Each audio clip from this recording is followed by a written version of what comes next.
O Homem-Aranha é um herói que muitas pessoas se identificam. Não é à toa que, por conta do sucesso do personagem, ele recebeu inúmeros jogos, mas tudo isso mudou com Spider-Man de 2018.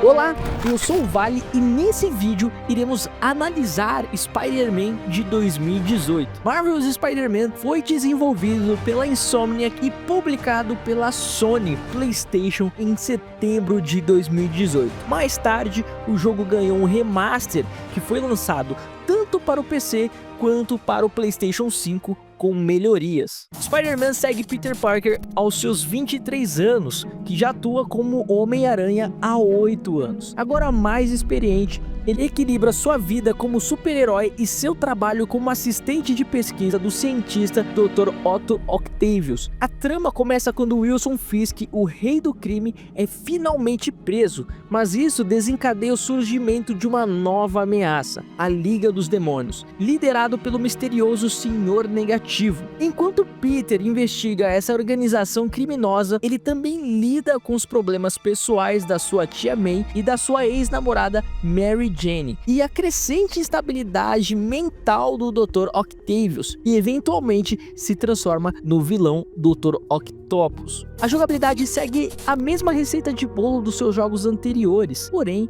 com mais refinamento e muitas melhorias. Inclusive, nesse jogo temos ajuda da tecnologia para nos auxiliar com objetos tecnológicos que irão nos ajudar no combate e na exploração. Um dos pontos mais positivos do jogo é a sua história recheada de reviravoltas e mistérios, além de ótima abordagem durante a gameplay. E um dos pontos fortes desse jogo é que, apesar dele ter uma história totalmente original, ele tem um baita desenvolvimento dos seus personagens e bom tempo de tela para cada um deles. E é um dos pontos super positivos que faz esse jogo ser super contagiante e deixa você super engajado de querer ver o que vai acontecer na história. Inclusive, o fato do Peter já ter uma certa experiência como Homem-Aranha, nós vamos tendo certas interações e vai nos mostrando que essa galera já se conhecia há um tempo atrás, então você começa a pegar algumas referências ali e outras coisas começam a serem soltas durante a nossa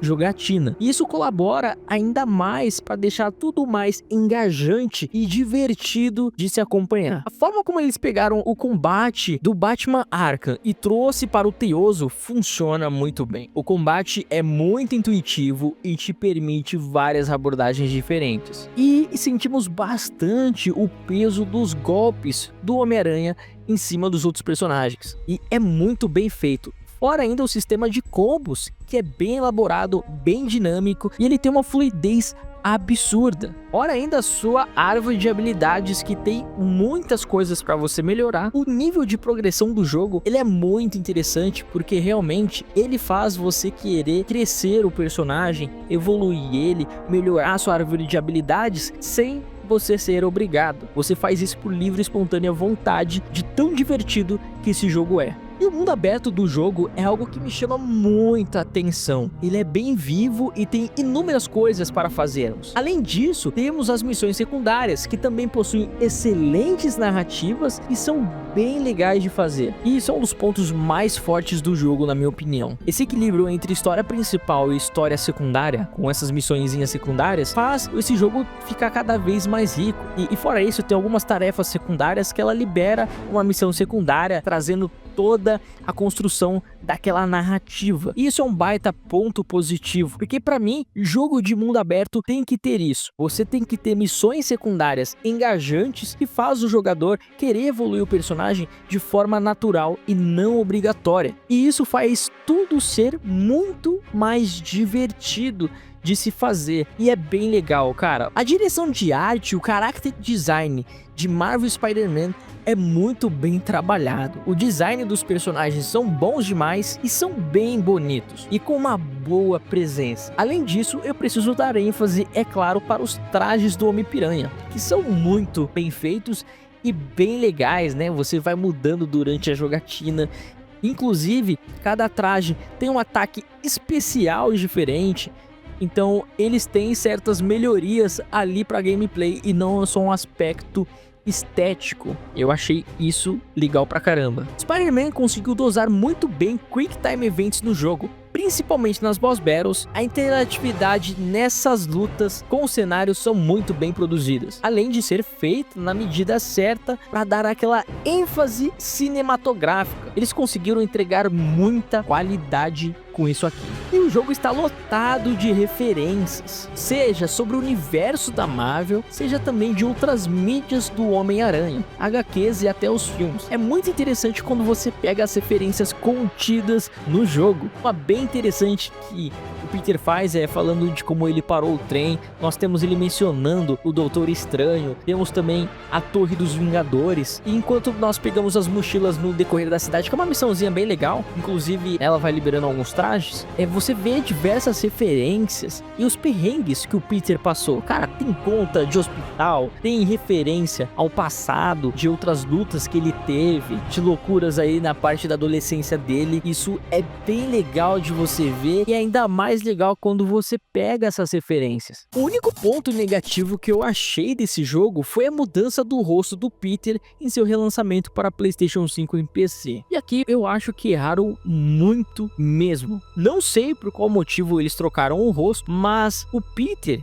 do PlayStation 4, ele tinha mais a característica do Peter dos filmes do Sam Raimi, né? E é feito pelo Tobey. E assim, ele dava toda essa carga emotiva do Peter ser um cara sofrido. Depois que mudou o rosto, parece que ele é mais um playboy, tá ligado? E eu não sei se combinou muito. Mas, claro, né? Com o decorrer do tempo você vai se acostumando. Eu acho que isso é um detalhe, mas eu preferia o primeiro.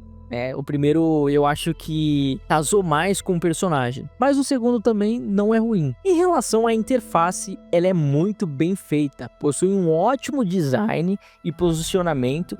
Um detalhe que me chama a atenção na interface é que ela possui circuitos de tecnologia, principalmente os seus pop-ups, o que tem tudo a ver com o jogo. E eu gostei muito como eles traduziram esse toque científico do Peter para as interfaces, né? Porque o Peter ele é muito ligado às ciências, à tecnologia, e eu acho isso muito interessante, está personificado na interface do jogo. Cara, são pequenos detalhes que deixam tudo mais rico. E a interface, ela é bem legal, bem intuitiva, a navegação é bonita, até os exemplos da árvore de habilidades são muito bem feitos, os ícones também, a personalidade que esse jogo possui é muito boa, casa muito bem com o personagem. Eles conseguiram traduzir muito bem o Pedrinho do parque aqui. E outra questão também que eu tenho que elogiar é o mapa, que é muito fácil de navegar, dá pra gente marcar e desmarcar pontos para nós irmos, e isso deixa tudo mais dinâmico a questão da exploração.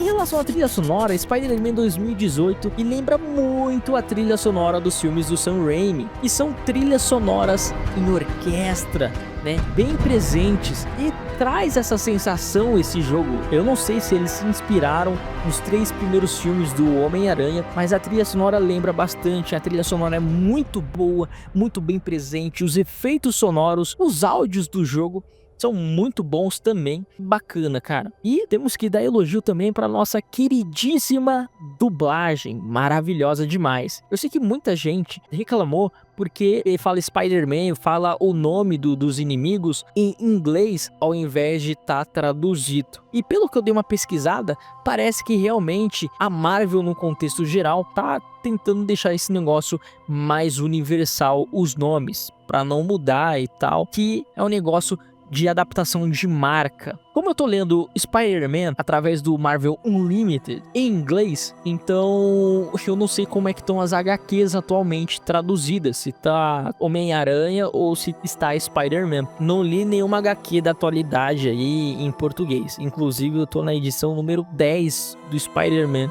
então tá sendo uma experiência bem legal também, é um baita personagem. Eu recomendo demais a vocês lerem, né? Bem legal, cara. Eu gosto bastante de história em quadrinhos, mangás. Em HQ, de fato, eu lia quando era mais novo, mas tô começando a voltar para esse meio agora, né? Que tem um aplicativo que tem desde do primeiro volume, dá para você acompanhar algum personagem e tal. Tá sendo bem legal essa experiência, né? Coloquei um bônus aqui para falar um pouquinho desse assunto, bem legal mesmo. Mas voltando à parte da trilha sonora, o tema principal do jogo caiu como uma mão na luva. Ele tem muita personalidade e traz muita personalidade para o jogo, deixando ele ser único nesse quesito. E aí você comparando com os outros jogos do Homem-Aranha, você vê que ele é muito diferente de todos os outros que teve. Ele tem personalidade, ele tem um orçamento muito mais alto e ele é muito ambicioso e ele consegue entregar esse resultado. Eu fico pensando até outros jogos na mão da Insomniac. Eu fico pensando no Homem de Ferro feito por eles. Eu acho que daria um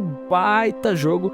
E eu acho que eles conseguiriam entregar muita coisa. Inclusive, se fosse numa pegada mais exploração voltada para o espaço, ter ali partes na Terra, eu acho que dava para fazer um baita de um jogo também. Marvel Spider-Man traz a volta do Teioso para os videogames de maneira triunfal, com uma atenção aos detalhes de fazer algo grandioso, e o jogo consegue entregar isso muito bem, e o seu mundo aberto, bem trabalhado e desenvolvido, faz se destacar em meio aos jogos de mundo aberto. E digo mais, é um dos melhores jogos de mundo aberto que eu já joguei, e faz o fluxo de gameplay e progressão ser muito envolvente e natural de se acompanhar. O jogo instiga a curiosidade, você vai querer explorar e evoluir naturalmente, sem o jogo ficar te obrigando. E realmente é um jogo com uma baita qualidade. E se você é novo, seja muito bem-vindo e se inscreva, deixe esse like supimpeira, ajuda a gente demais a aumentar a frequência e o YouTube a recomendar o vídeo, isso é muito importante para nós mesmo. E se você quiser ver minhas outras análises que eu fiz aqui no canal, eu vou deixar a playlist aqui também, vai lá dar uma bisoiada em coisa muito legal aí. Eu vou ficando por aqui, é isso aí, falou e até a próxima.